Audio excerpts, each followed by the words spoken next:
right, everybody. It looks like this is a throwback episode of what used to be the 60-Minute Broadway, coming to you live from the 60-Minute Broadway page via Chat with Gunner. And I have a very, very special guest in the, where's that coming from?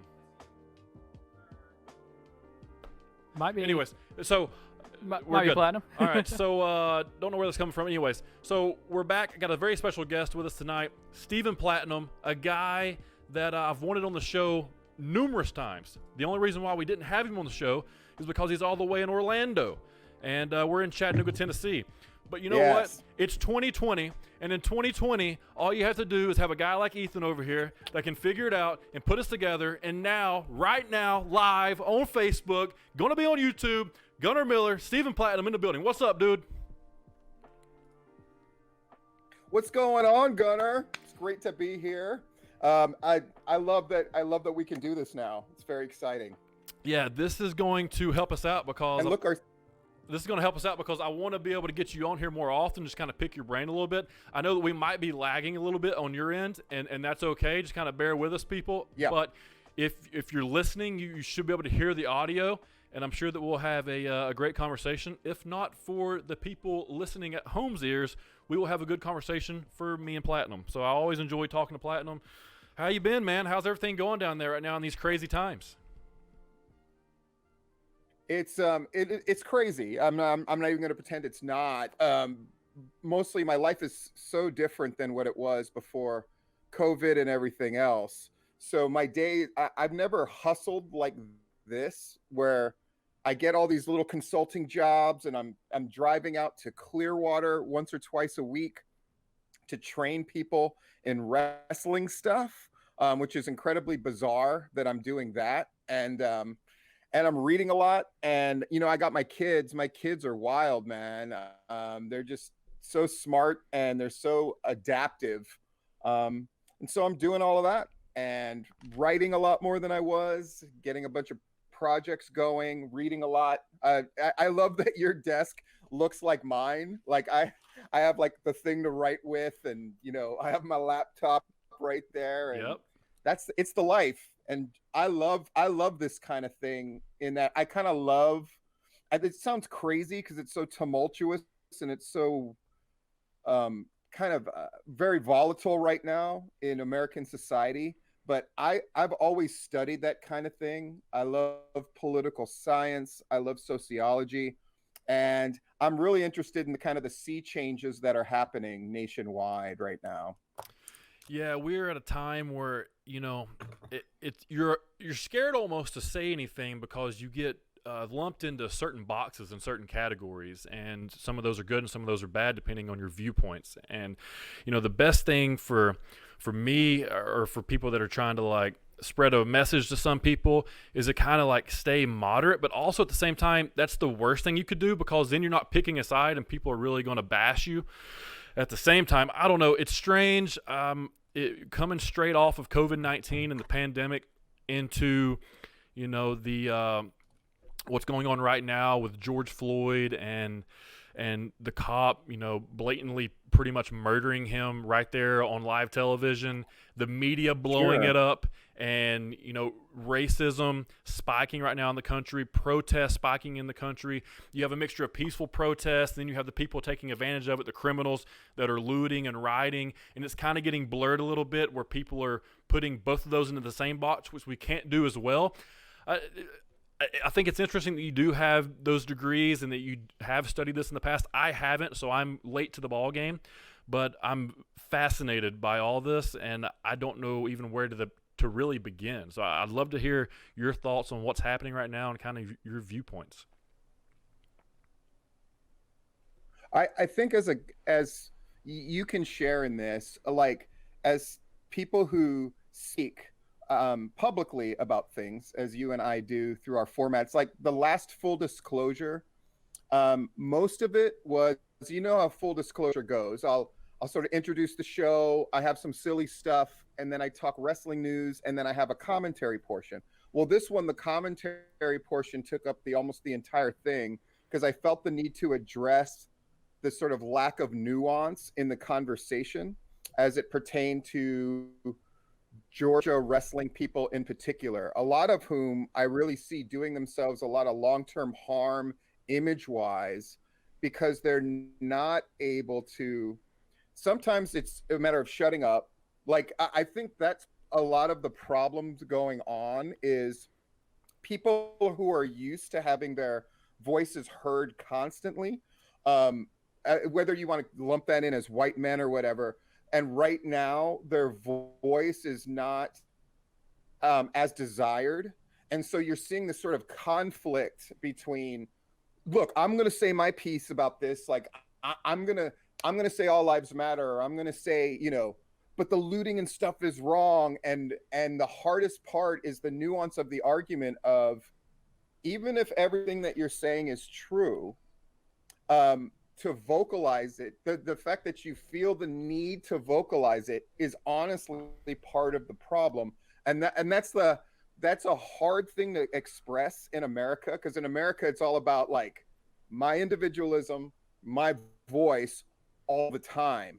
And I think a lot of people don't understand that it's okay to not it's okay to take the back seat on the narrative, or to say I don't know. Like you'll hear me constantly saying that on Full Disclosure.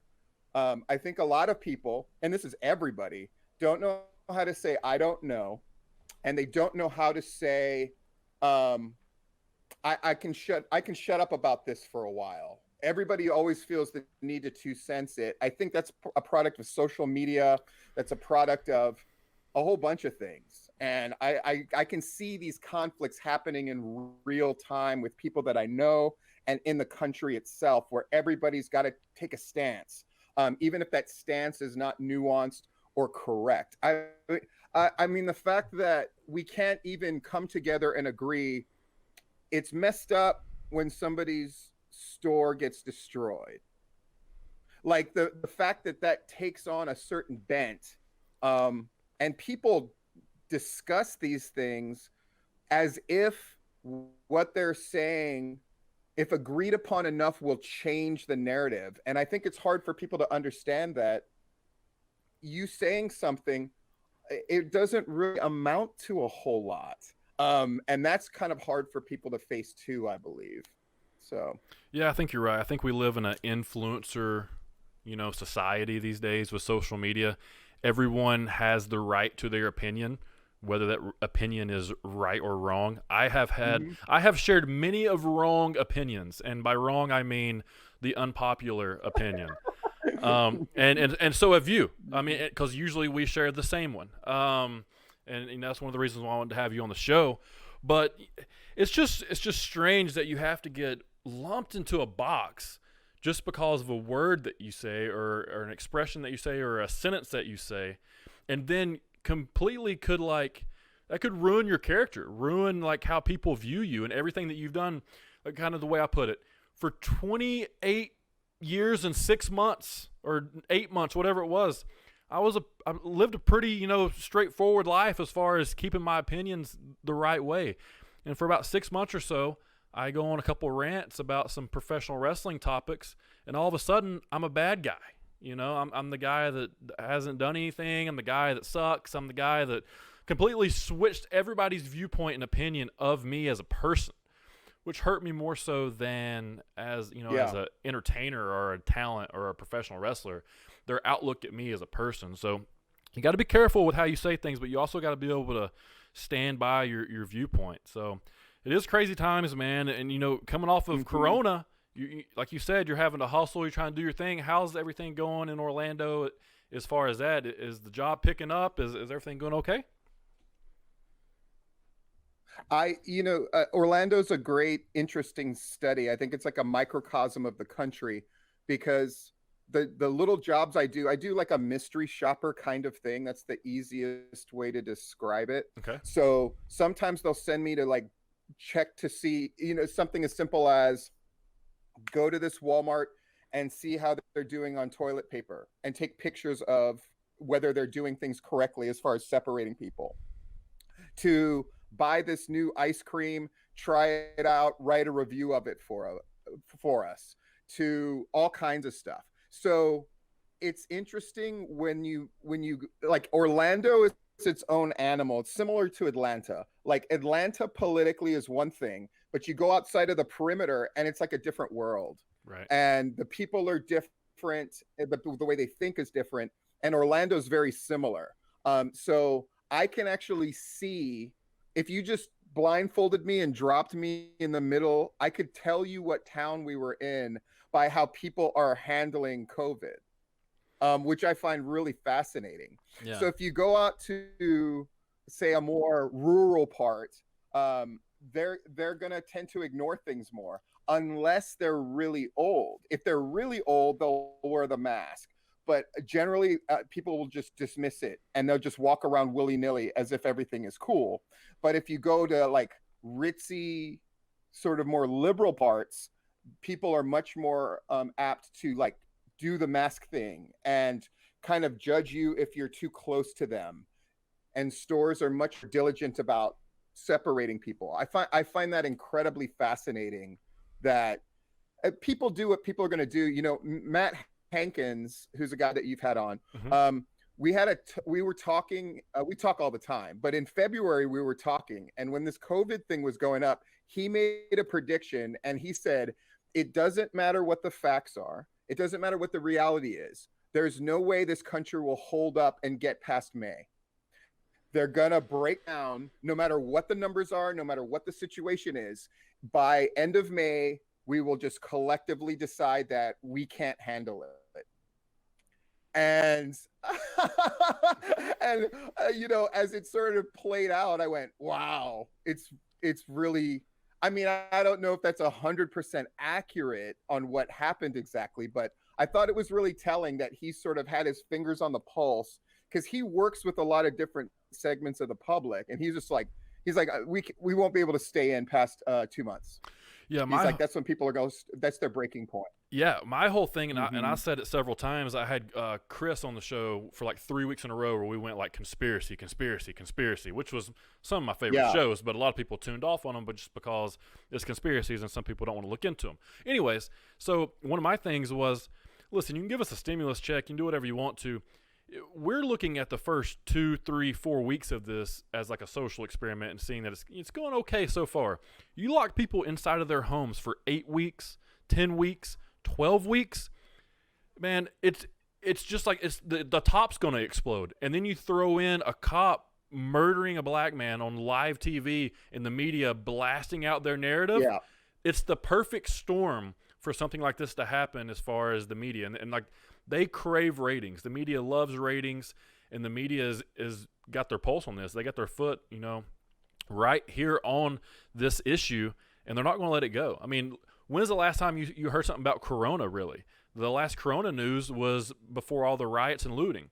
You know, I was talking to someone today. I'm not going to say who it was, but I was talking to someone today, and I was like, I mean, think about it. You can loot and you can riot, but you can't go to church, and that was just a few weeks ago. So I don't know. I don't know how the politicians get involved. I don't know who the leader is, what they need to say. I don't know the solution. All I try to do is just be a good human. That's all I can truly do. Be a good human to the people around me and the people that I interact with.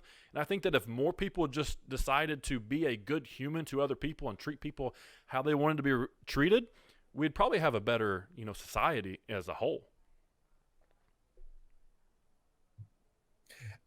I do. I agree. I think I'm an optimist, which is so stupid. I don't know how you can be involved in pro wrestling as long as I was and still be an optimist, but I'm an optimist.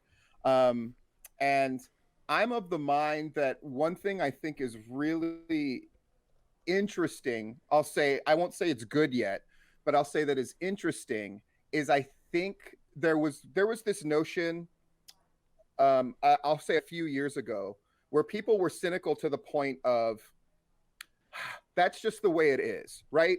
If you want to be in Hollywood and you're a woman, you're going to have to run into a casting couch, and that's just the way it is. And that was sort of like common knowledge, understood.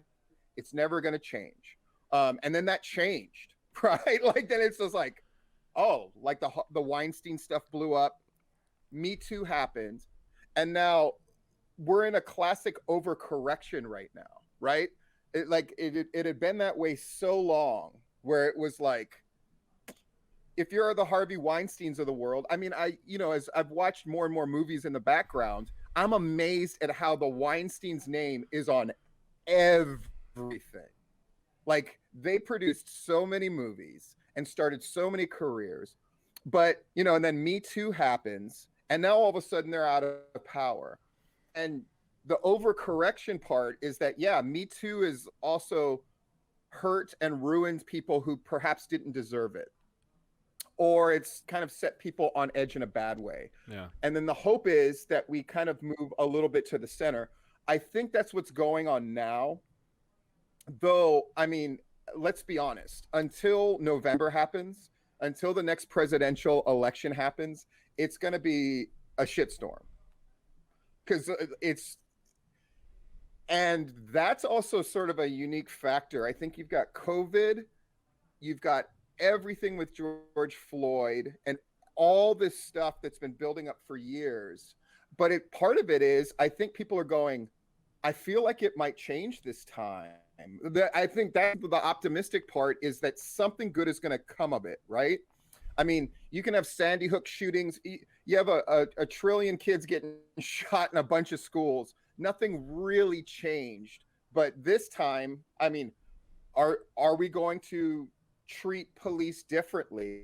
Are police going to treat themselves differently? That's my ultimate hope, that instead of going, it's us against them, which is what it's been, right? And that's not just on the police end, that's on everybody else's end too. Like, that if I'm a good cop and I see a cop doing something that I know is not right, I'm going to step in and at least address it with them, right? Instead of just there being this idea of, I'm going against my team if I try to correct an obviously bad behavior. I mean, this is going to sound crazy to say. I think of the cops that were there, not the cop that was putting his knee on George Floyd. I think about the other cops, and I would like to think that they're filled with regret, not with regret that they're going to be punished, but this idea of, man, I really should have stepped in. I hope they rewind their life and go, I could have stepped in here. I could have done this. I didn't have to just go part and parcel with what happened. I'll say this, like, one of those cops is Asian, and I went to a really elite high school in Hawaii. And so most of the people who went there are Asian.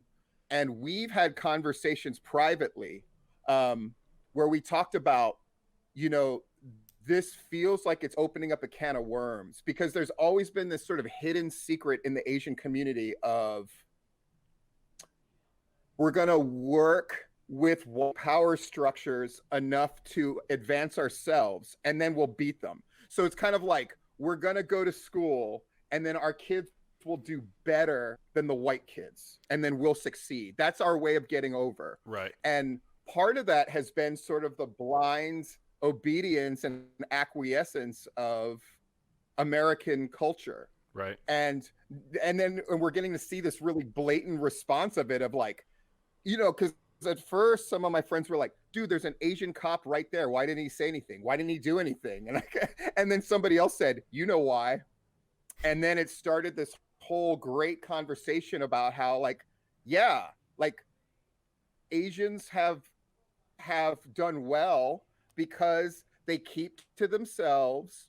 They don't speak out generally. And then they benefit from being the race that nobody's scared of. And now we're kind of seeing what the effect of that is, that they haven't really spoken up. And I think it's Chris Rock who said really hilariously, he's like, in Black versus White, Asians chose white. And he's like, Latinos chose black on the Great War. And I mean, everybody laughed because there was definitely an element of truth there, like all great comedy, like Joe Rogan and anybody else who I think is just really smart.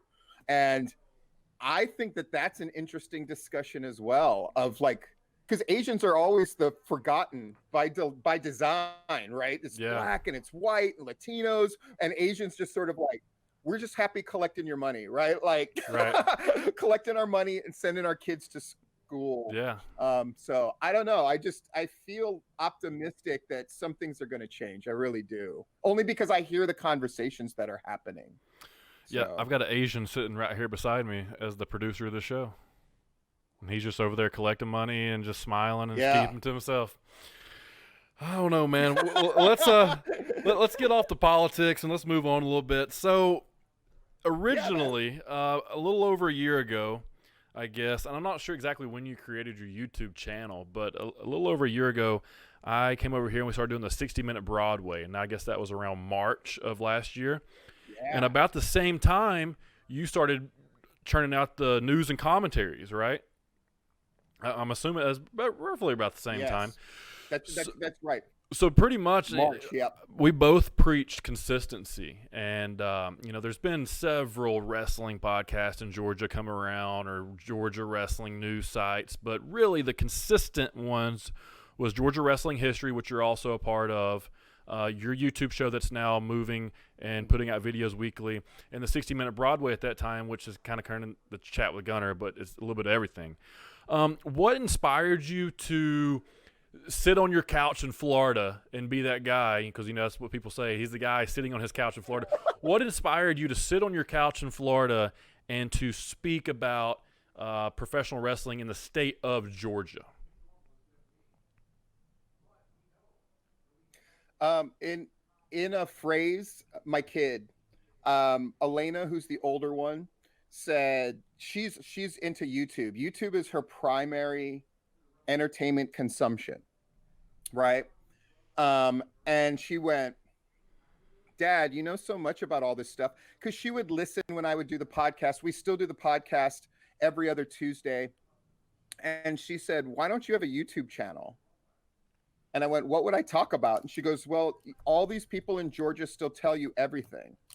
And she goes, that YouTube right now, it's all about commentary. It's all about reacting to things. It's all about spilling the tea. My kid kept saying that, like, all this dirt that goes on, and all you do is talk about it amongst your friends. And she goes, would people be interested if you talked about like this show that was a disaster? And I went, yeah. And she goes, how many people? And I go, like, not many. Like, I thought the audience for my thing was like 20 people. Right. And she goes, well, just do it and see if you like it.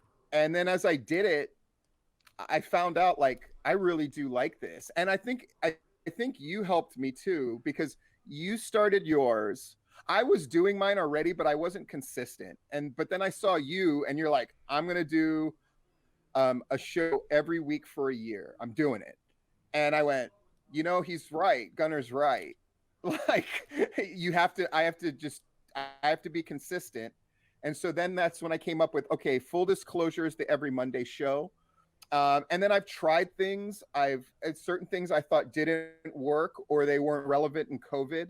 So I would go a different direction. I'm kind of practicing what I'm preaching. Mm-hmm. And the shows, people are noting that my shows are becoming less about wrestling and more about the things that I'm interested in and the things that I think will really help people in the long term.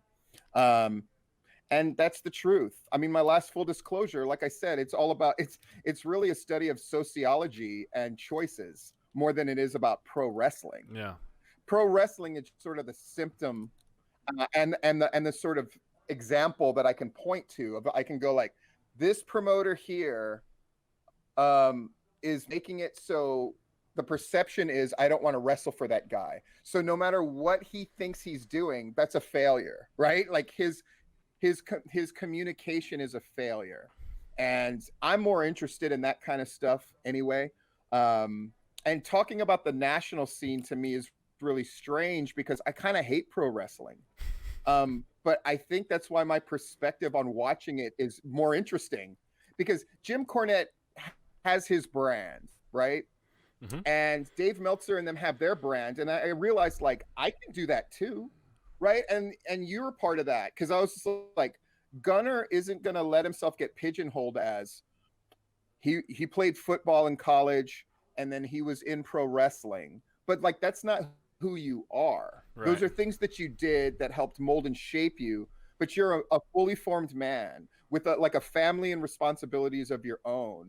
And I was like, that's me too. Like, so my kids are a huge part of my thing, and they're going to be even a bigger part of it. As I give advice to AEW on the sly, which is one of the things I do, right? Give them little bits of advice. The first thing I did was I had my kids sit and watch the show. What do you think of AEW? And they didn't know what it was. And I'm like, just tell me what comes off the top of your head. And the list of stuff they gave me was unreal. And I sent that through Dylan to AEW, and they were like, oh my God. Like they had no idea that my kids are like, who's that guy? Like, why am I supposed to care about this guy? Or certain people, they were like, all right, he's cool. And I would go like, why is he cool? And they would have this long list of reasons. That's somebody I would tell my friends about. Yeah, that's really cool. Wow.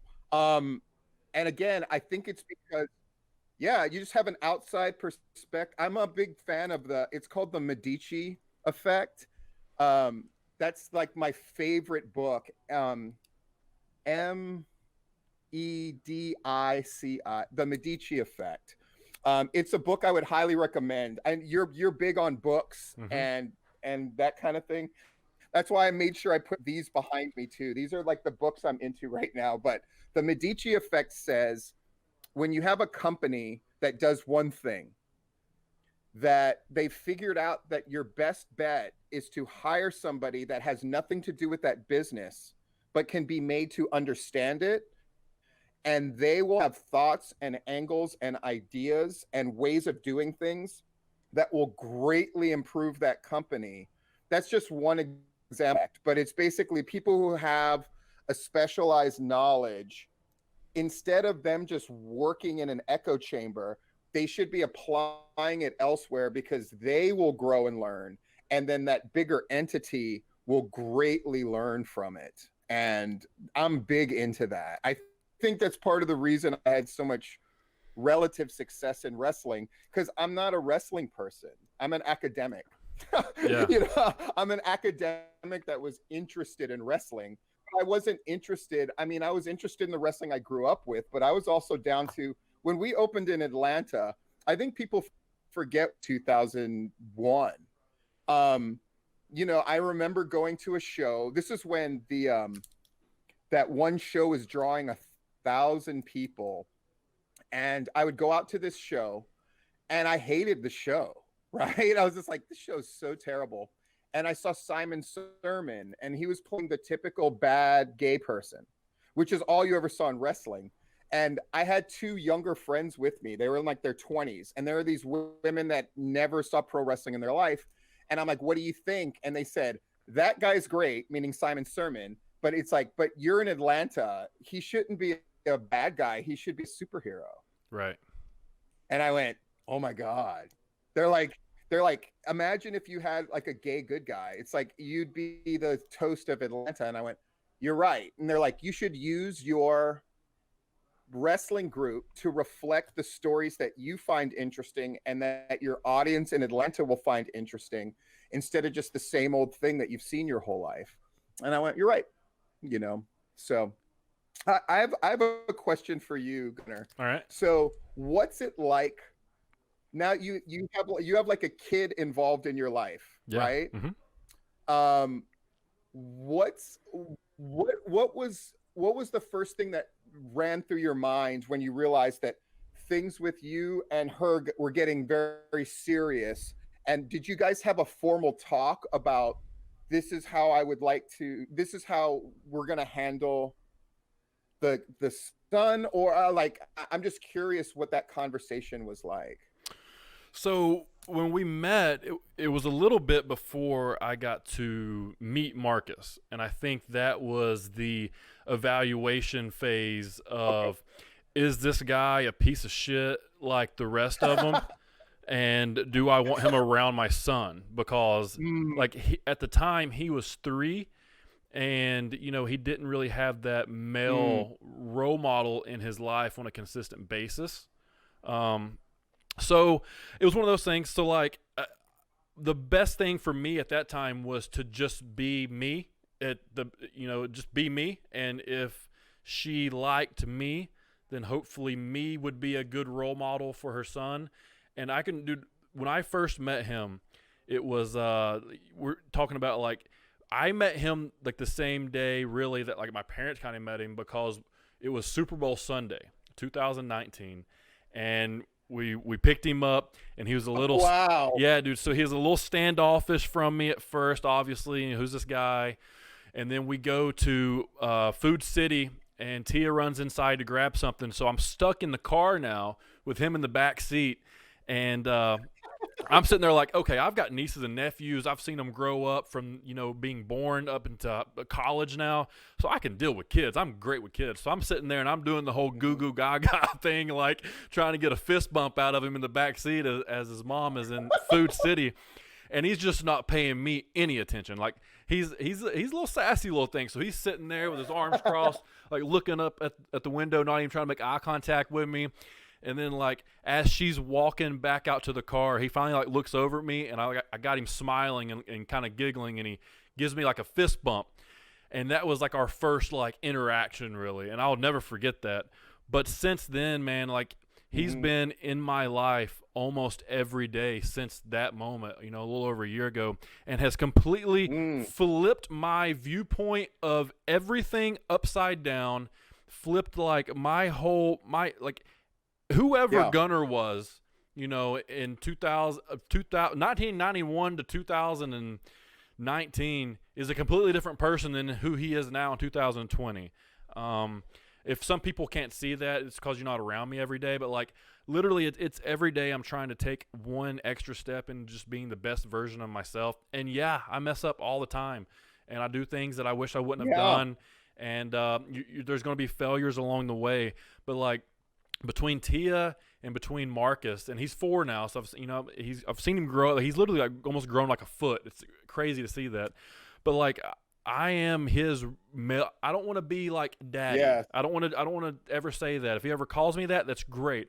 I just want to be the best male version role model in his life to give him guidance. And for me, the way I've always led, and I'm the people's captain. That's the wrestling persona. No, dude, that's my life. Like every level of everything that I've ever done, I have been a leader and been a captain at every level of everything that I've ever done. So for me now with him, like forget wrestling, forget all the other stuff. I am the people's captain, and I'm directing all my attention towards like being the best role model for him. And everything that I want him to do, the things I do. I go work out every day. He comes down and follows me. And it's just, maybe he doesn't work out, but he's watching me. And maybe that's the habit he picks up on. So maybe he's going to be, healthy, and he's going to love fitness for the rest of his life. I try to watch certain things when I'm around him, or, show him certain YouTube videos when mommy's away, so that we can kind of like bond over certain things, and just so that he can, like, he wanted to play baseball. And we got a little T-ball set for him. So before we even go outside and play T-ball, I'm setting him down for, his attention span, which is 10 seconds, but roughly 1 to 2 minutes, watching Barry Bonds hit home runs. I'm like, listen, dude, this is how you hit a ball. Until you hear a ball sound like this, you're not hitting it. That's how I'm always going to go to the top of each category of whatever it is that we're doing. And I'm going to show him that, because why settle for average? I've never wanted to settle for average in my entire life. This whole podcast that I do, the only podcast I watch is Joe Rogan. And the only one that I care about ever potentially being like is Joe Rogan. What's the odds of me being Joe Rogan? Very slim. 0.1% chance of me becoming the Joe Rogan show. But that's my standards. Like, that's what I want this show to be like. If it had 1 viewer or 1 million viewers, like anything that I do, I look towards the best. Professional wrestling. Gunner, who's your favorite professional wrestlers? Dude, who are the best professional wrestlers? That's who they are. The ones that made it to not the ones that do the moves the best, the ones that made the most money. How'd they make the most money? What'd they do? That's the ones I'm following, but they just do certain moves. Well, cool. Give me 5 moves and let's go do them. Like I want to learn everything from the best. And I think people don't do that as much anymore. Or not. Some people do. Not everyone. Everyone should strive to be the best versions of themselves. Sorry, that was rant number 1. I'm already sweating. Yes.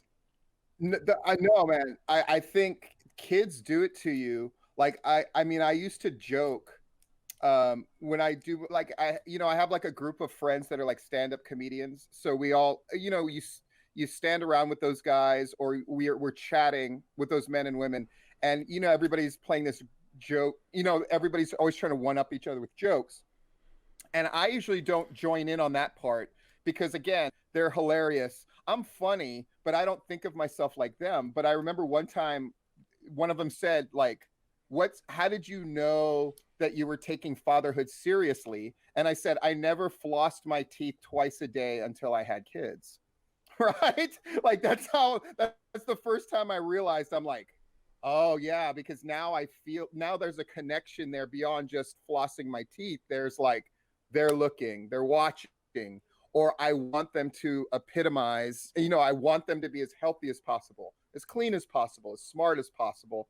So it forces me to be a better person. But then I'm learning I learned, I would say maybe 2 years, like once the divorce happened, I was always, I think most people would say that I was always a great father. Like, it's like, because it came to me sort of naturally. I've always worked with kids for jobs. Yeah. In high school, I volunteered at Head Start preschool.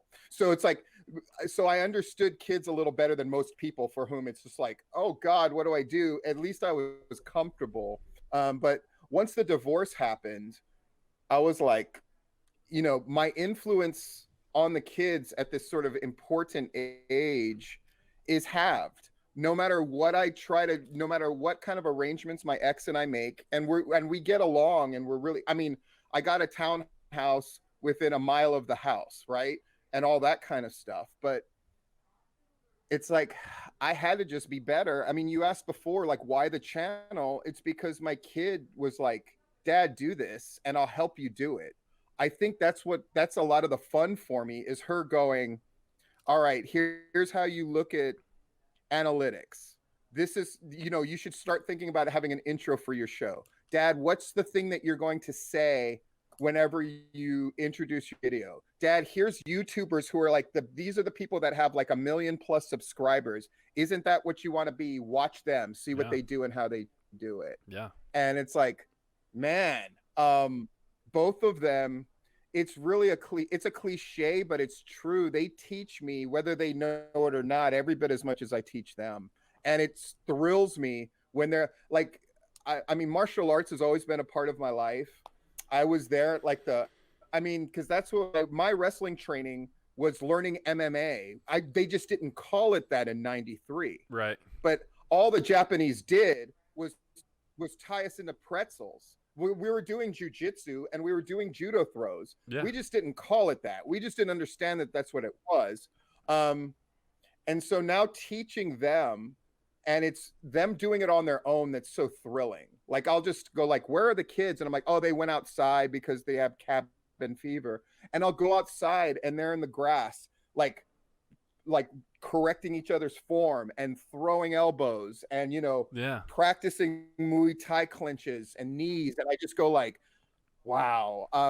This one saying, and it's in the Medici effect, and it just stuck in my head. And I've heard it before a lot of times. It's not the kids that you have to force onto the bench that become concert pianists. It's the kids that you have to drag away from the piano. And so I realized with kids, it's how do I get them to get that mindset of having to be dragged away from the piano about the things that are best for them in life, whether it's physically, whether it's, I mean, they're both straight A students, skipped grades, ace out every test.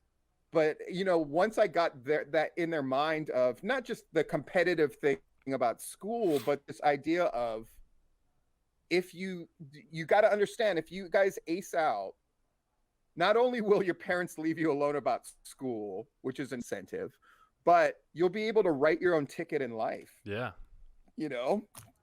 Sometimes we just drive, and I'll just drive them to a college. I've been doing it since they were babies, and just going, what do you think about college? What do you think about blah? What do you think about this cool business? I don't pigeonhole them at all. And it's just, I want them to see things in this life, and I want them to have the opportunities. So yeah, That's the biggest it's thing, right? fun. The biggest It's thing I fun. believe is, giving someone an opportunity and providing them that outlet. Like I was talking to Tia, and she's in here, she's watching. This is the first one she's watched in a while, so thanks for watching, Tia. Anyways, so Tia's watching, Oh, and nice. but she when I just want to like give that opportunity to Marcus to be able to see me do things and to be able to just like ask me questions and for me to actually have answers for him that could help him out in the long run. And we were talking, and I was like, I think it would be fantastic if we got him into like gymnastics, because if 4 years old, get him into gymnastics first, and that would kind of build up his upper body strength and his core strength and everything. Then let's get him into wrestling at a young age, because wrestling is one of those things where if you get into it later, you're behind the curve. If you get into it when you're 4, when you start, you can learn the basics and you can Yeah. get that jump start on people, so that gives you that confidence when you're 5, 6, 7, 8 years old. And also, that's the one thing that I didn't do in my athletic career was amateur wrestle. So I really want him to wrestle just to see if he likes it. I think that'll create that toughness. And from there, then we can go with like a sprinting, maybe run some, and we can do that on our own. And I was talking to her today. I was like, we need to start running a little bit with Marcus to see if he kind of likes it. Maybe go to the track and just let him play, but he's actually exercising. And then from there, go into sports. I don't want to just like I love sports so much that I try to stay away from them because I'm so passionate about it. Like I don't like to watch them because I get into arguments with people. I don't like to. Yeah, the fanatics and me, we don't really go real well hand in hand. But I would love for him to play sports. I just don't want to force it. And, you hear those stories of parents that force their kids to play, and those are the ones that don't want to get on the bench and play the piano. Yeah. But for some reason, The ones you got to force on the bench, right? yeah, and for some reason, they're the ones that you just kind of let them do what they want to do, and they fall in love with something. You can't get them off. You can't pull their little fingers away. I was that kid. I was that kid that was always dragging my dad outside as soon as he got home from work after working a hard day. Me not even knowing what work is at the time. Me not knowing how tired he is or if he stayed up late or anything. Me just grabbing him like, hey, let's go play ball. Let's go practice. Let's go practice pitching. Let's go practice catching. Let's go practice hitting. And he would. And I had that dad that would always be there for me in the backyard to help me get better and to help me do whatever I wanted to do. And I had that mom that would go to all my games and not miss anything and be there with a cold towel for my neck when I was catching 4 or 5 games in a row on a Saturday in a tournament hot in the summer in a June or July. Like I had that, and I want to give that to someone so much, but I don't want to force them away. It's just one of those things. You don't really know how to play it unless you've been in that situation. Yeah. I've never been in that situation. I'm just trying to do the best I can and just be a leader. And that, I guess that's, being a dad. I'm such a fan of I'm sketching. I hate to even put this out in the world, as they say, because I'm afraid I won't follow through and finish it. But I'm in the midst of, I've kind of outlined and written the first chapter of a book that I want to write called The Sword and the Ball. And what it is I'm obsessed. My favorite comic slash sort of narrative story is called Lone Wolf and Cub. It's a Japanese story. You see little bits of it all over pop culture in America. They just, the idea of like the Mandalorian is Lone Wolf and Cub, down to the logo that they use is a variation on the Lone Wolf and Cub movies that they made based on the comic. I mean, it's the same story, right? It's this guy who's a killer who is now in charge of a little life. That's the premise of Lone Wolf and Cub. Gotcha. But there's this famous scene in Lone Wolf and Cub where he's got this high position of authority with the Shogun. So like the highest positions, the Shogun's the head dude in Japan, and then there's like the spy network, who are like the ninjas and all the people who give him all the information, are sort of another branch of the government that help the Shogun. So it's a very prestigious job, and there's this family that does it. And then Lone Wolf is the executioner. So all the warlords around Japan, whenever they screw up, it's this guy is the only guy who's empowered to kind of cut their heads off when they commit suicide. So it's considered a very prestigious job. So the spy network family conspires to get that job. And so they frame him up to make him look bad. They slaughter his whole family and everybody who works for him, but he gets away. And all that he's got is his little baby son that was born a little while before this all happened. And so he looks at the son and he goes, and he basically he says, the only way I can get revenge is I have to renounce my life as a samurai. I'm going to become an assassin for hire to acquire all the money for this plan I have to get revenge on this family. And you never know what that plan is until the very end. But he looks at the baby and he goes, what kind of father am I if I take this baby with me on this like path to hell, basically, right? Right. So he takes a ball and a sword and he goes like, you're too young to really make the decision, right? And that's the reality is you can't make this decision cognitively. He's like, I'm gonna put this sword in the ground, I'm gonna put this ball here, and the ball represents normal people. Normal kids will want the ball. And he goes, and if you pick that, that means great, I'm not gonna take you with me. I'll have to kill you, but I'm not going to take you with me. If you pick the sword, that means you're picking the life of discipline, difficulty, road less traveled, all that stuff. And the kid famously sort of reaches up for the sword. And then that's why they're lone wolf and cub. And so my philosophy with kids has always been, the problem is people don't talk to kids in a way that helps them. And they don't present them with choices because they assume kids are not able to make choices because they're not informed. And so instead of going through the work of informing kids, we just make decisions for them and then get mad at them when they reach a certain age that they're not able to make decisions for themselves that are healthy or good or positive. Yep. So my thing has been empowering my kids as much as possible by giving them information, giving them like, and here's an example. My first kid, when she was like 2 or 3, obviously really bright off the rip, right? But we would go places publicly. I'd take her grocery shopping with me, and she was very reticent. She wouldn't make eye contact with people and that kind of thing. So I told her, you have a job. I called it being cool. So my code to her was like, okay, are you going to be cool?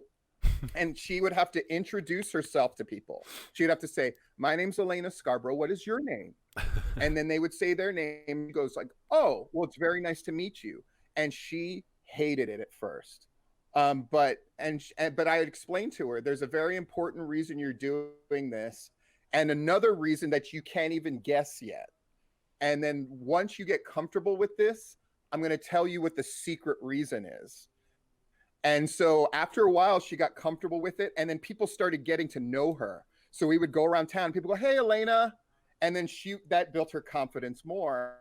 And then finally she said, okay, Dad, I've gotten over my shyness. What's the real reason you had me do this? And I go, you know what the most important thing in life is? And she goes, whoa, what? I go, that people like you. And she went, what? And I go, all the things you're going to hear the rest of your life, it's very important. This is very important. The most important thing in life is that people like you, because if people like you, they will be open to you. Yeah. Even if people prejudge you for some reason, if you win them over, then they will see who you are instead of skin color, gender, that kind of, you can overcome these things. And the truth is, and this is the most painful thing about modern society, you have to do 95% of the work. There's no such thing as being met halfway. Yeah. There's so many inequalities in the world. And so you can either give yourself over that it's just always going to be unequal. You can wish for and work for structural change, which is certainly you should, and it's possible. But on a one-on-one level, getting people to like you is essential. And with everything that you want to do in this life, at some point, you have to sit down with somebody in an interview.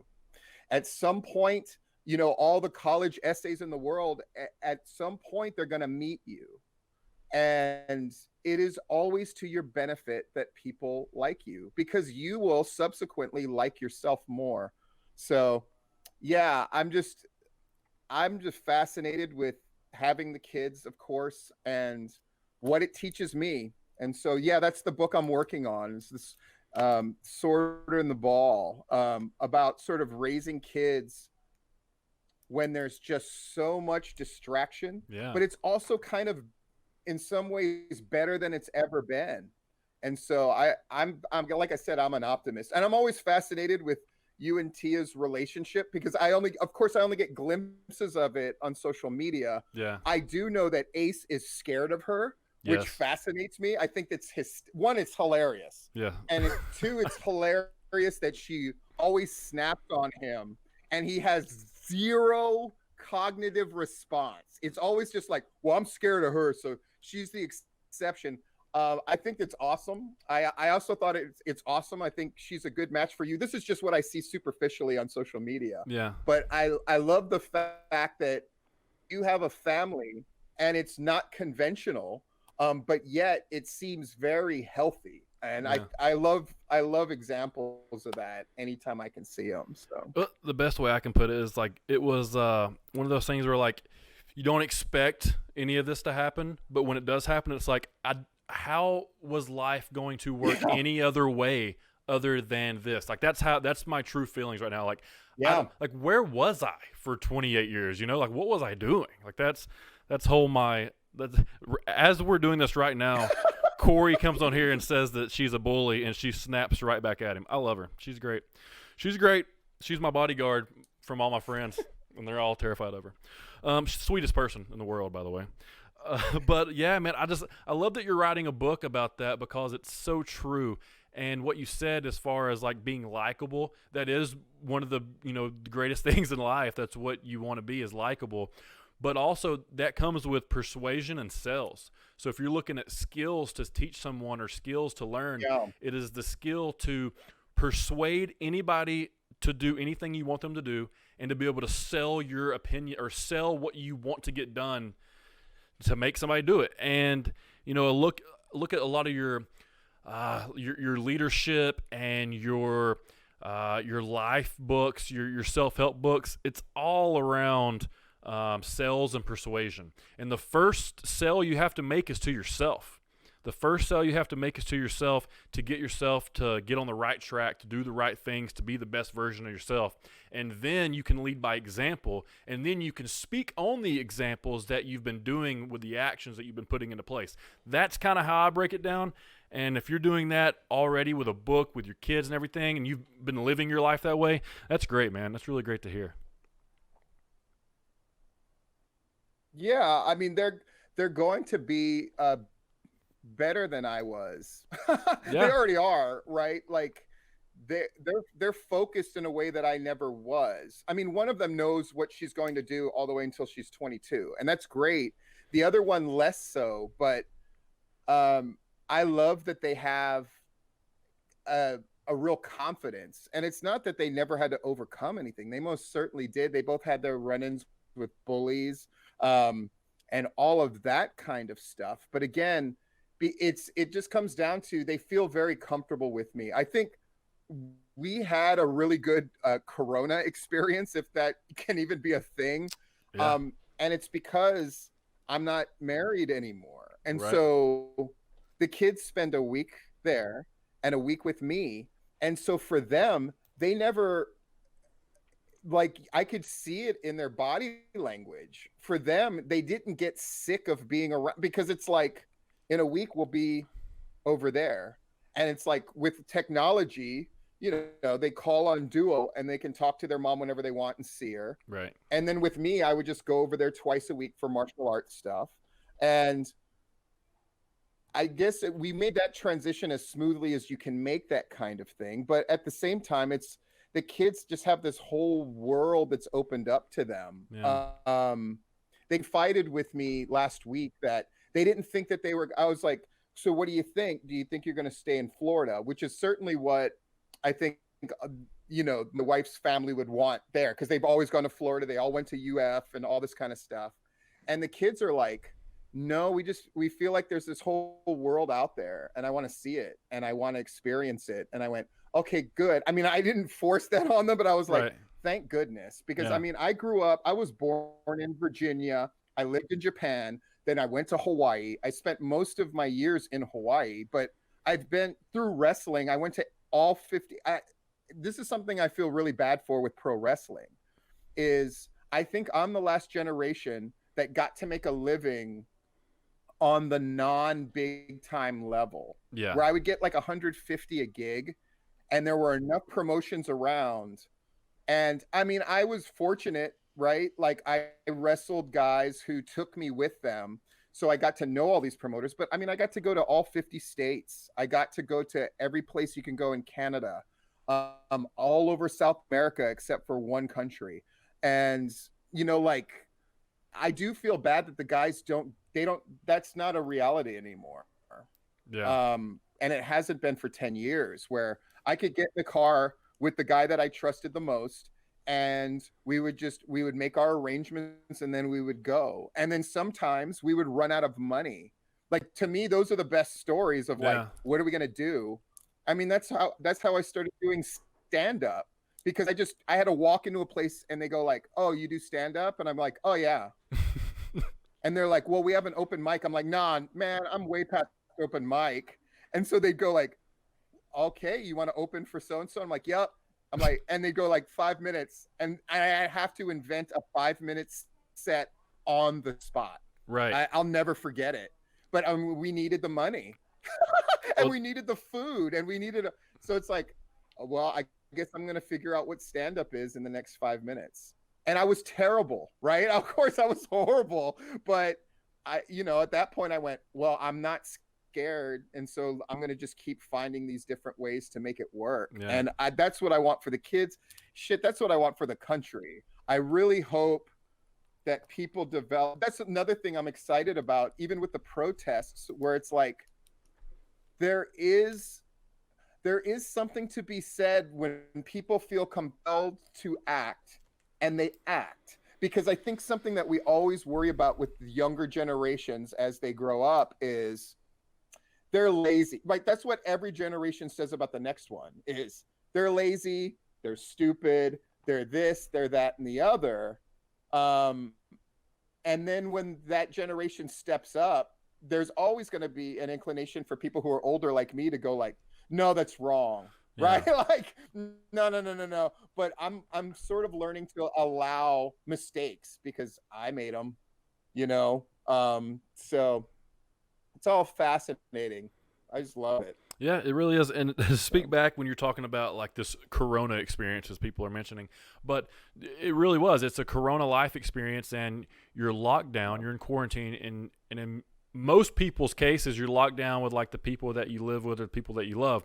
So I think during that time, I know that there was a couple studies that have recently came out where like divorce rates are going to go up. Stress is going up, anxiety is going up, depression's going up for the people like in isolation. And as far as the divorce rates and like relationships ending, that's going up with people that were maybe just getting started. Me, in my case, like I loved it. Like life didn't really change too much, except we were just kind of home all the time. I pretty much stayed going to my job. Tia was able to work from home, and Marcus came home from preschool, so he was always there, and it was just fun, man. Like even right now, it's kind of the same thing. Like it's just our life, and I wouldn't really know like how else to live life other than how I'm living life right now, which I can honestly say, and not just saying this, but honestly say, like truly the happiest I've ever been. And I was completely done with pro wrestling. And then when I met Tia and Marcus, like it was really like wanting to perform again in front of them, just to be like, hey, this is what I used to do. This is the thing that I was doing. And then I met you guys, but like I'm pretty good at it. So like I want to show you, like I don't want to tell you stories about like some matches that I've had. I want to like go show you that like it's kind of cool. Then the whole Southern Honor thing came up, and then the whole Marco stunt thing came up and all that stuff. So it was just kind of like a bad whole situation of like getting back into it.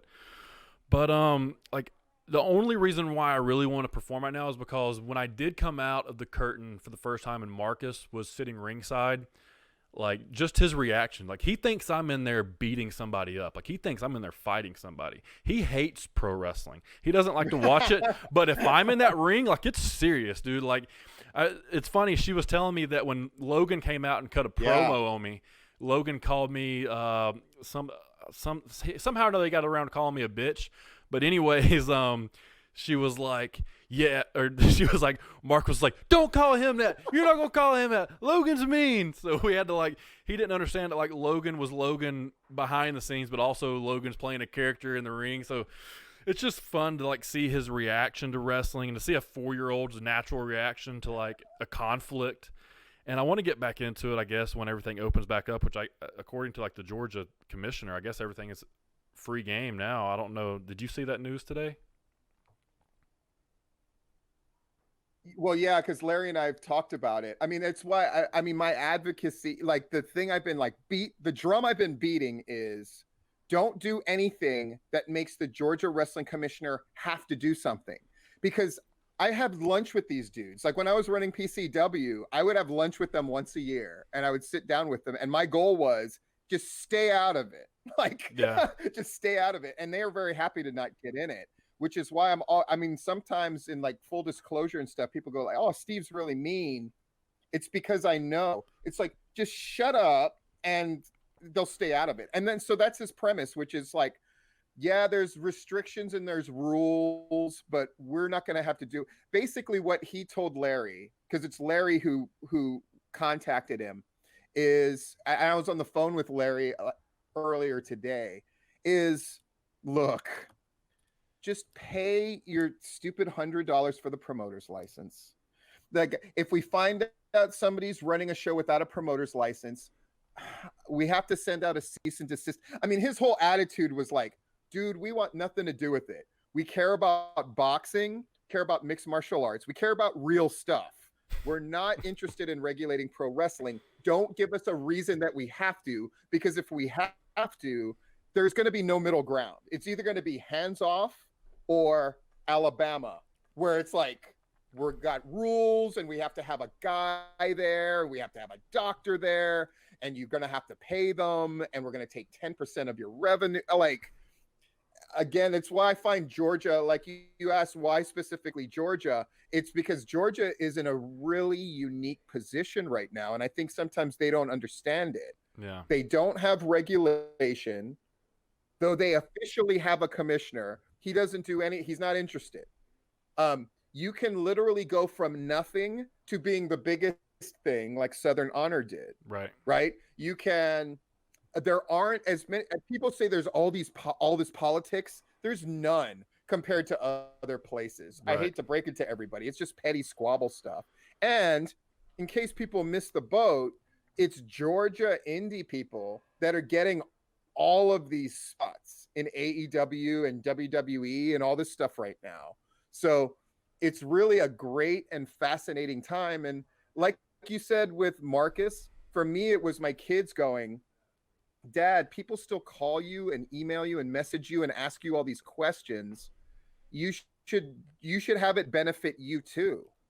You should put this stuff out there and get the reputation that you deserve as the guy who knows this stuff. Because my kids have had to listen to so many phone calls when I'm in the car, when I'm on speakerphone, of some guy asking me like, we're thinking of doing this or we're thinking of doing that. Should we do it? How should we do it? And I help them. And my kid goes, do they pay you for that? And I go, no. And she goes like, Dad, they should be paying you for that. Yeah. But she's right. And she's like, and if you're not going to make them pay you for that, then you should be putting it out there publicly. So yeah, she's right. Well, and you look at the people that have a large presence online, they're giving out valuable information for free. They hook you, and then they have something that you can buy from them where they're getting paid kind of on the back end, whether it be merchandise or, hey, here's all this for free, but you know, for $2,000, sign up for my 6-month crash course on how to do XYZ or whatever it might be. You know, that's a route you could also take as far as, you know, giving out as much information as free, which you've given out a lot of great information. If you're not as a professional wrestler, if you're not listening to your stuff, about your news and commentary and your top 10 tips for pro wrestlers and top 10 tips for promoters and all those things, you should be, because you've done the things and you've been in that seat and you've walked out the curtain and you've put the show together and you've written the story. Like, you've done those things. So why not listen to someone that's intelligent, not only in life, but also in the profession that you are in, right? And it's just like, I don't understand why people don't want to listen to someone if they're not getting thousands of, hundreds of thousands of millions of views. Like, you have to have 1 million views to be considered legit almost. Like, it's just ridiculous. Like, all these guys started in a certain area. You all have to start somewhere. And, this is just what we're doing. We're just out here trying to, we go on some rants every now and then. We give out some valuable information. Listen, if people listen to my stuff on a consistent basis, you're going to pick up something on diet and nutrition and motivation and inspiration and mindset and all these things. Yeah. Like, why? Because I've spent so many, I say useless, but it's not useless because it's helped my life out a lot. I've spent so many hours doing what people would consider pointless, useless research on these topics because I enjoy it. Like, it's entertainment to me. Reading a self-help book is entertaining to me. Listening to a 3-hour Joe Rogan podcast with a scientist on there talking about stuff you have no clue about is entertaining to me. Going back through and writing notes and going back through and doing more research on that topic is entertaining to me. And it just, I don't know. I don't understand why people are not willing to go through that rabbit hole. Instead, they just want to listen to music, watch Netflix, get on Hulu, just zone out on TV, snack, just all these things that are just not productive. And yes, I do those things too, but you can also like self-educate. And that's probably the biggest thing for me, like just stressing. Self-education is so important, and not everyone is the same. Everyone might not like the same diet. Everybody's body might operate differently. Everybody's mindset might be different, but it's all from the same general idea of just be better. Just, is this work? Nope. Do something better. Does that work? Nope. Do something better. Does that work? Nope. Oh, this works. Let's keep doing that. Like, it's that simple. It's the hardest, easiest thing to possibly do in life. Find something that works and keep doing it. Yeah. Yeah, I think, and the more voices there are out there, I mean, I know you go through frustrations, the same kind of frustrations I go through. I wish more people would listen. I wish this, that, and the other. At the same time, I mean, my kid's right, where she says, because she's the one who hooked me up, start listening to this YouTube channel. And she goes, Dad, you've always been I've always been ballsy ever since I was young about if there's somebody that I was interested in, I would just contact them. And it didn't always lead to them contacting me back, but I used to be a big letter writer back in the day when that's when you did. And now it's like finding them through email or their website or Twitter or whatever. But I remember, like, for me, it's normal. But one time it was either Jeff, who was over at my place here in Orlando, or Matt Hankins or something. And I'm just like, well, I'm emailing. And they go like, who is that you're emailing? And I said, Noam Chomsky, who's like the big academic, right? And they're like, what? And I'm like, yeah, Noam Chomsky and I have emailed back and forth off and on for 20 years. Actually longer, because it's when I was a sophomore in college. And I had to read his book and I loved it. And then I was like, well, he's a teacher at MIT. I can find his address. And I found it and I emailed him. And then just whenever I had a big thing coming up in my life, I would email him. When I had my own wrestling business, I was like, how do I maintain my own sense of integrity in a business where it seems to strip people of their integrity in favor of getting ahead? And like, so why not? Like, we have a chance to stand on the shoulders of giants, right? Yeah. You can read a book.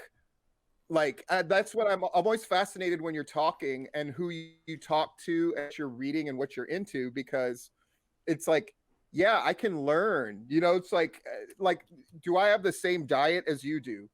No. But I think anybody looking at me now would go like, man, Steve looks a lot better than he used to. And it's because it really did become a lifestyle thing. You know what? I'm going to work out every day. And one time you just said something on the side to me, like in a message where you're like, yeah, man, you should really write stuff down. And believe it or not, even when I was working out all the time when I was actively pro wrestling, and I hated it, right? Because I was doing it because I had to, not because I embraced any part of it. But now I embrace it. Now I feel weird if I don't work out. Yeah. And it's because I started writing stuff down. And it's like, oh, look, it's getting better. I'm looking forward to getting back in the gym just so I can use different weights. Right. Like that part's driving me crazy because Yeah, I just have like my two 20-pound dumbbells. But I was looking at Joe Black's workout, and he was using the same pair of dumbbells, and he's like, here's how you can sit in the chair and work this body part differently. So I started doing that, and I was like, oh, that's really cool. So yeah. As far as you're making a difference, at least with me. Well, I appreciate that. And you know what? If you can reach one person, really, if you can change one person's outlook on a certain subject or whatever it might be, health and fitness, that seems to be kind of my niche. But that means a lot. Like, yeah, it would be really cool to have 1 million followers, but then again, like, would it? Like, I have a pretty consistent base of people that watch the show, every time, and they reach out to me and they give me advice, and they tell me what they like, and they tell me what they don't like, and that's how this show kind of evolves. And I appreciate those people, like they're consistent with me. And if you're consistent with me, it's cool. Like I will have those people on the show. I will give those people merchandise. Like I will do things for those people because they're helping me out. Like our shows are not, you don't pay for the shows. You have a Patreon, I don't, but like other than that, you don't pay for this content. You can come to someone that you know personally, or you're a friend with on social media, whether it be Facebook or whatever it is. You can come here and you can listen and you can get a different outlook, a different experience. And that's all I give. Everything that I tell people or every story that I put out to the world, it's one of my life experiences. So it's me opening up to the world and being vulnerable to backlash. And sometimes you say something and people don't like it. And I got to sit there and go home and be like, God, man, I wish I kind of wouldn't have said that. But I'm also not going to apologize for it, because I'm one of the guys that kind of thinks you shouldn't really apologize for anything you say if you mean it, because that's who you are and that's what makes you you. And if people don't want to listen because of something that I said, I hate that I missed that listener, but I'm sure I can replace them with somebody that wants to listen to something that I did say. Yeah, man. Yeah. I don't know. It's fun though. It's fun doing this. I've done this every Thursday now for over a year, and I don't see myself not doing it. Even if I'm not here at the studio, which I have Platinum, you got to come to Chattanooga or Rossville, whatever this is. It's Chattanooga.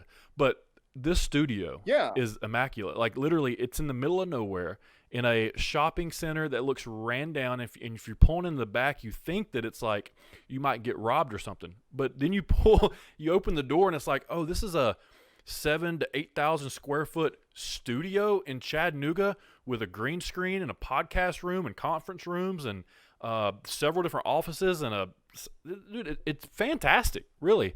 And I get to use this place, and I'm fortunate enough to be able to do that, and I want to take advantage of it while I can.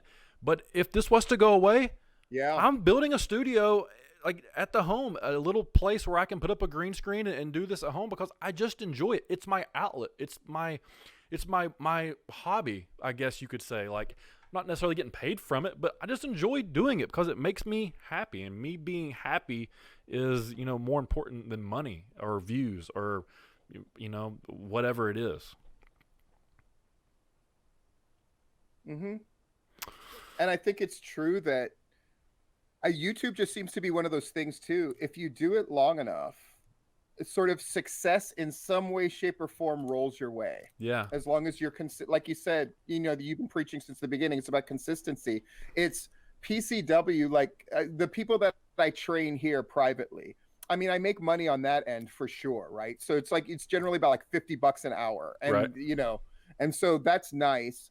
But they always go like, "How did you get good at this stuff?" Because I'll come up with promos, and it's other industry people who have contact with. That's how I know I'm doing a good job. So I'll train this guy into how to cut promos, who has no business doing them. Like he's, but then I get him to the point after a couple of months where like Dutch Mantel listens to his stuff and goes like, and he'll contact me and go like, how? He's like, this guy's a halfwit. I wasn't even going to entertain listening to this guy. And then he's like, now he's cutting promos where I'm like, what? I'm like, because I did it. I mean, PCW's run was really limited. Mhm. People always love pointing that out. Like, oh, you guys really only ran actively for like 3 or 4 years when you were in Georgia. And I'm like, yeah, but we did, I have over 400 booking sheets Yeah. in a pile Right. because we were doing 2 shows a week minimum.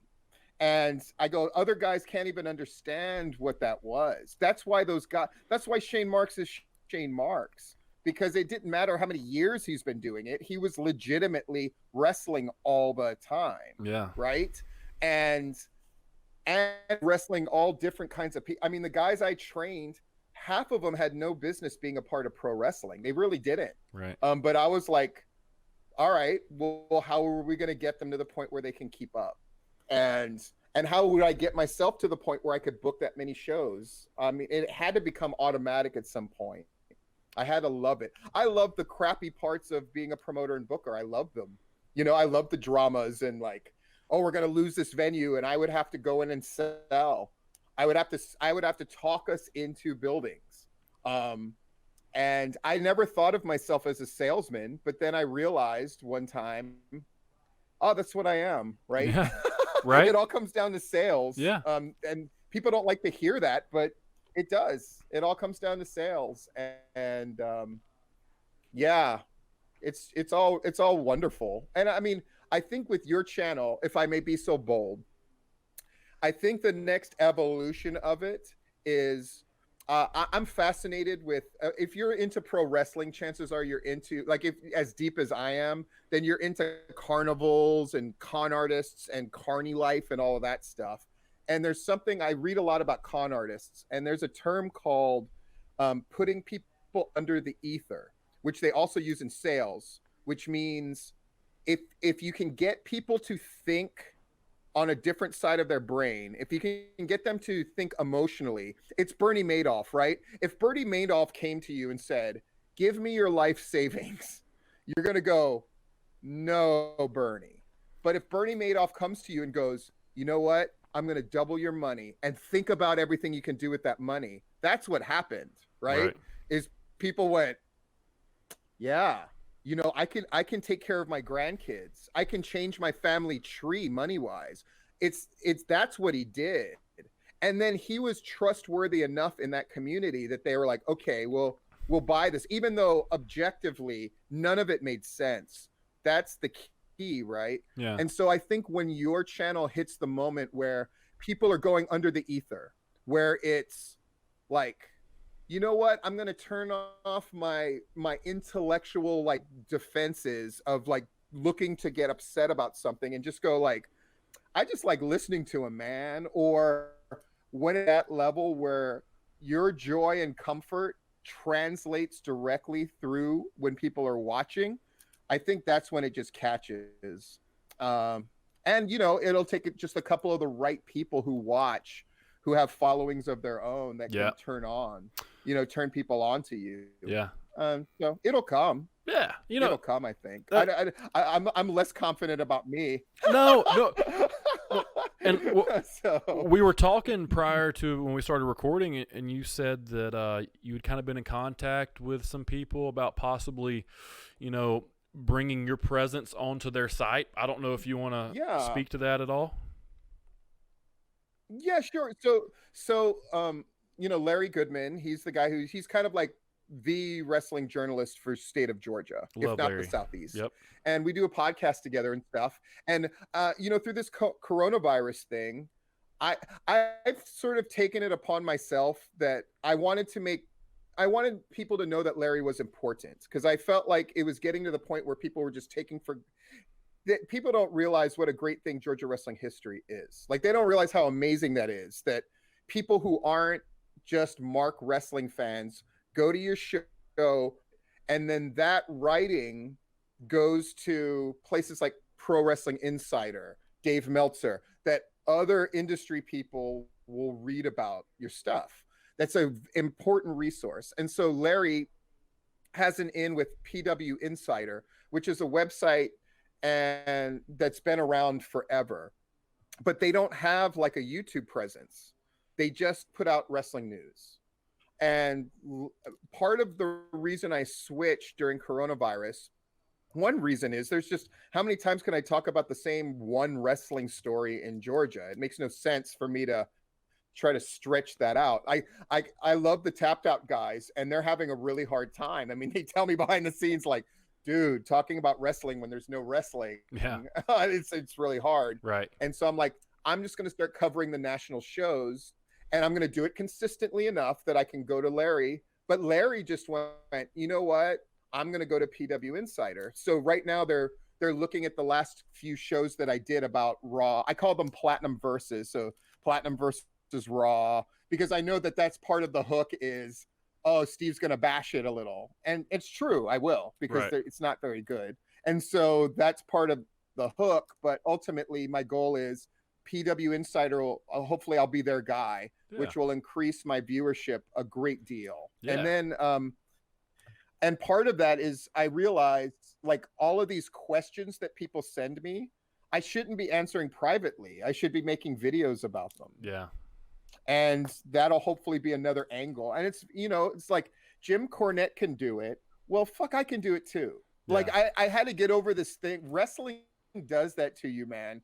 It creates this sort of artificial pecking order. Yes. And you saw that with the Marco Stunt thing of like, you don't have the right to say anything because he has a contract, and that somehow gives it a value where what you were saying had nothing to do with his value as a person or his presence in the wrestling world. It had everything to do with, dude, I just have a hard time getting jazzed about Marco Stunt because I'm used to seeing larger than life guys, and now you have somebody who's literally less than life size, right? Yeah. And yeah, like I think that that's the way to go. And ultimately, people won't understand. The thing I hate is if I do get the PW Insider thing, so I'll have to do more national level stuff, obviously, right? They're not going to want to hear about, you know, me gushing about Sean Dean, his match on AEW Dark or something. Right. But it will ultimately benefit Georgia as well. I think having my voice out there, if people cannot crabs in the bucket me and feel this need to like, well, I'm not going to support Steve anymore because he talks less about Georgia than he used to, and instead go, that's really cool. You know, like if Steve, imagine if I could be a voice on par with Dave Meltzer, Jim Cornette, where like Steven Platinum's another guy I like listening to talk about Raw. Dude, that's only going to help. That helps everybody. You know? Well, that's another thing. Like you're setting your standards. You're going to the guys that are at the top of the level in that field, and you're setting your standards at their level. Like that should be what you go for, regardless of whether it happens or it doesn't happen. That's the goal, and like that's what will make you happy is pursuing that goal. Like that's when you have a vision. You know, I posted this on QT Marshall's Facebook just the other day. He posted the video of Diamond Dallas Page giving him the diamond cutter, which, dude, I thought was awesome. Giving him the cutter, yeah, which I thought was awesome, regardless of like what I've said about AEW or QT or Marco, whoever, whatever. That's awesome. Like I know QT, and that's awesome. Like he got the diamond cutter. Like what if Sting gives you the scorpion? You know, like that'd be sweet, you know. So I comment on there, and I'm like, do you know what, man? I don't really say much to him anyways, but I'm like, you know what? This is inspiring and motivating, and it's inspiring and motivating because the first time I ever met QT was at a GPW show that we were on. We didn't know each other, never met him, and I had my match, I think it was Cyrus or whatever, comes back to the back, and he strikes up a conversation with me. And in that conversation, he starts telling me about his vision, and his vision was, this is before One Fall Power Factory. This is before everything. This is when he just came back to Georgia, and he was like, "Man, I'm going to get this facility ready, kind of like the Performance Center. I'm gonna do it in Atlanta because I think there's a niche for that because I come from the Monster Factory up in New Jersey, and I'd talk to Danny up there, and you know, I think it would be big down here in this hub of Atlanta." And then, you know, I've worked for all these different promotions. I think I'm going to keep doing some extra spots and just kind of, you know, protect my neck and my back and all these injuries that I've had. And I'm gonna keep pursuing it a little bit longer. And then guess what?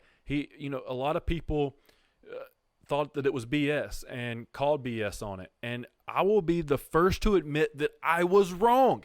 I'm sitting in there, and before all this happens, and he can admit to this or not, QT's looking at me as like as an experiment, a guy that could come in and train under him, a guy, one of the Cody Vances, one of the Matt Selleses, one of the Sugar Dunkertons, one of the guys that is thriving, Alan Angels, one of the guys Sean Dean. Is Sean Dean over there? I don't know if he's over there. Yeah. Or not. Anyways, the guys that are thriving under his guidance right now. And I didn't do it. I was doing my whole thing with my whole group of guys. It's very cliquish, as you know, in the Georgia scene. So I stayed away from it, and the guys that I kind of talked to on a regular basis kind of bashed the whole scenario, to be honest. So I stayed away from it, and I kind of dug in deep with my boys, when really, looking back at it, if I could do it all over again, and I'm a guy that can look back and see things happen and be like, oh, that's the blueprint. That's the blueprint right there. Why everyone isn't doing this right now if they want to do it, here's the blueprint, and correct me if I'm wrong. You can come in any way you want to, but just listen. The blueprint right now to get signed by a national organization, which would be AEW, is to move to Atlanta, go to QT school, strip it all down, quit wrestling, quit showing up to shows, go to QT school and say, I want to start from day one. And you go from the bottom, and you build your way up, and you become one of the leaders in that area, and you become one of the leaders through respect of the hard work that you're putting in, and you become one of the trainers at that facility. When you get to that level, now you start working shows again. Now you start doing extra spots for NXT or AEW or Impact or Ring of Honor or whoever it might be. And with QT, you are going to get a chance to get an opportunity on a national platform, whether it be AEW Dark or whether it be Dynamite, to get signed. And we're seeing it time and time again. It's there. It's the blueprint. Hey, guys, if you want to get signed, take your ego and punt it somewhere.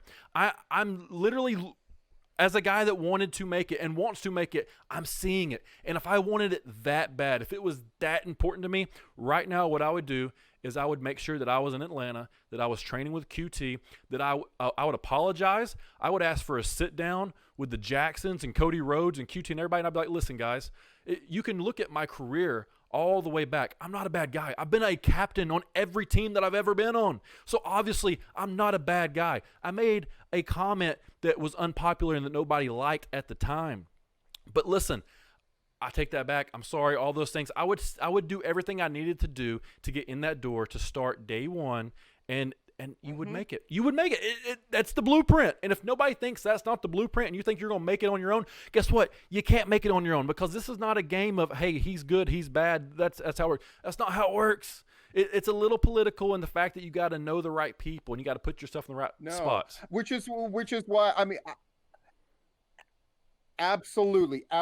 Like, that's one thing that upset me when a couple of people were like, oh, these guys who are getting on AEW Dark. I mean, Ace was one of them, right? Where he was just like, they don't deserve it. It should be. And then he had a list of really good guys, Corey, Shane Marks. It's like, that's not the game. And I dare say it's never been the game in pro wrestling, ever, right? Yeah. You are absolutely right. Like, the guys that I work with here in Florida, like one of them is a wrestler. And he trains at a place. And I mean, I've come just short of telling him, you're wasting your time. Like, One Fall is the place in Georgia. And in Florida, WXW is the place, right? They're the ones who sent the last 7 people to the Performance Center. They're the ones who sent Chico Adams to do, and he was Goldberg's security. Then he was like a doctor the next week. And the same week he did that, he had a match on Dynamite. Like, it's WXW in Florida, and it's the Nightmare Factory in Georgia, period. And people have gotten mad because lately I've been on this kick of WWA4 is bullshit. It's a bullshit school. Because even the good guys who came from there, they had to finish at One Fall. Yeah. Like Alan Angels and all of them were WWA4 guys, and clearly they didn't get what they needed. And you know what? No, the only people who have not had something negative to say are the wrestlers themselves, because they know it's true. They know it's true. Yeah. And you're absolutely right. Like, I was thinking about that. Like, what if I was trying to get into wrestling right now? It would absolutely be less shows and more working with the people that could get you somewhere and impressing them and doing the right thing and getting myself to the point where once I got my shot, once I got that AEW dark, I mean, I shouldn't say this, but I'm going to say it.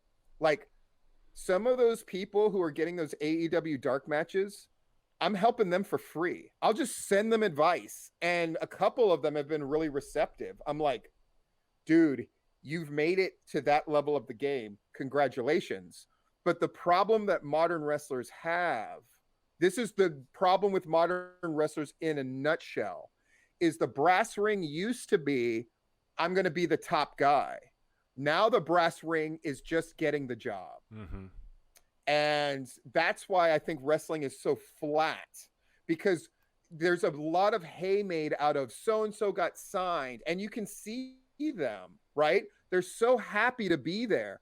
Fuck happy to be there. That's the minimum part of the gig. Yeah. It's supposed to be at that point, you're doing every little, I'll tell you this, if I had one of those AEW dark matches, they would have signed my ass. I would have done anything possible.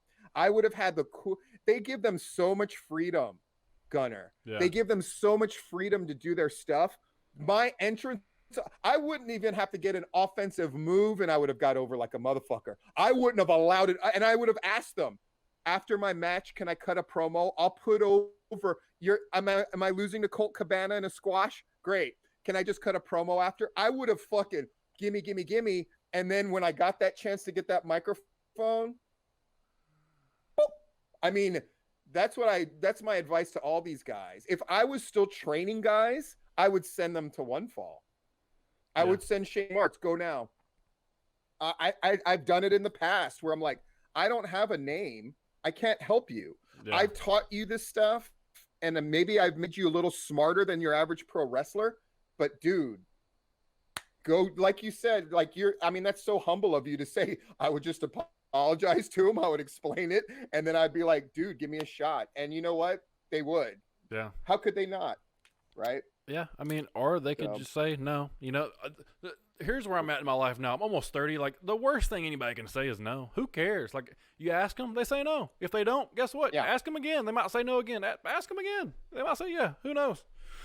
I don't know, man. I thought that was fun, though. Dude, I had a blast. I had so much fun. So much fun. Is there anything else you want to talk about? Not really, man. I have this one I can't talk about, but I have the grand social experiment. I've run it by a couple of people. So once that thing is really up and running, maybe I'll come on again when I feel like I can talk about it without it being, it's one of these things that if it got out, that it would ruin it before it even started. Yeah. But I strongly suspect that this is like a game changer thing I'm thinking of. So cross your fingers that it goes, and then I can come on and talk about it, because it's everything that I'm interested in. And, as far as commenting on the society at large while trying to contribute. Right. And that's the last thing I would say is I encourage everybody to do that. Of course, have your voice heard, but make sure that you're making a marked contribution as well. Yeah. I think a lot of people forget about that end of it.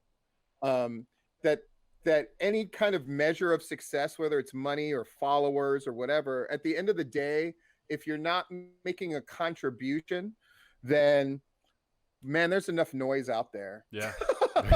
And there's enough forms of entertainment out there and people shouting and yelling. It's really about making a mark in a positive way. Yeah. So I hope people keep that in mind. That's what I'm going to try to do. That's what you're obviously doing. Yeah, so. Well, again, thank you so much for coming on. We'll do it again. When you get your social experiment up and running and it's ready to shout out, we'll get you on here for sure, man. And if you're ever in Chattanooga, you just let me know, and you come on the show. I'm coming. I got to. Me and Reverend Dan are becoming better and better friends, so I definitely got to make my way up there. Maybe I'll drag good old Jeff G. Bailey with me, and yes, we'll see what's going on. Please do. But Yeah, I would love to be there in person and see the studio. Yeah, absolutely. All right. Well, everybody, that was Stephen Platinum. We're going to wish him well, send him off. This was episode 2023 of Chat with Gunner, confirmed by Chat Ethan. with Gunner. Wow. Yep. And we're going to finish it up, man. Oh, So go over to YouTube. Make sure you're subscribing to Platinum's channel as well. Platinum, what's your channel? Stephen Platinum, basically. So STEPHEN Platinum. We've finally gone over the 200 subscriber mark. My kids and I are finalizing the video. We have this ridiculous celebration music video thing that's amazing. So we're gonna put that out soon. So yeah, just look for Stephen Platinum and Georgia Wrestling History, and you can find me. I'm pretty easy to find nowadays. Yeah, so. absolutely. And he's also on Patreon as well. So go hook him up. And head on over to our YouTube channel, Chat with Gunner. This video will be up later tonight, so make sure you're subscribing, hitting that bell notification, liking it, commenting, all that good stuff. Apple Podcast and Spotify. This will be up via tomorrow, probably around 9 a.m. usually. This is a 2-hour podcast, maybe 10 a.m. And make sure you're going down to Apple Podcasts, commenting, reviewing, 5-star reviews only, please. And then with Apple or with Spotify, I don't know what happens over there. We need to check that out. I need to get involved with Spotify. Anyways, with Spotify, go over there and either listen, I don't know how that works, but we'll figure it out after that. Platinum, thank you so much for coming on, guys. Go subscribe to him. Come watch our stuff. Thank you. We appreciate you listening, and we'll see you guys next week.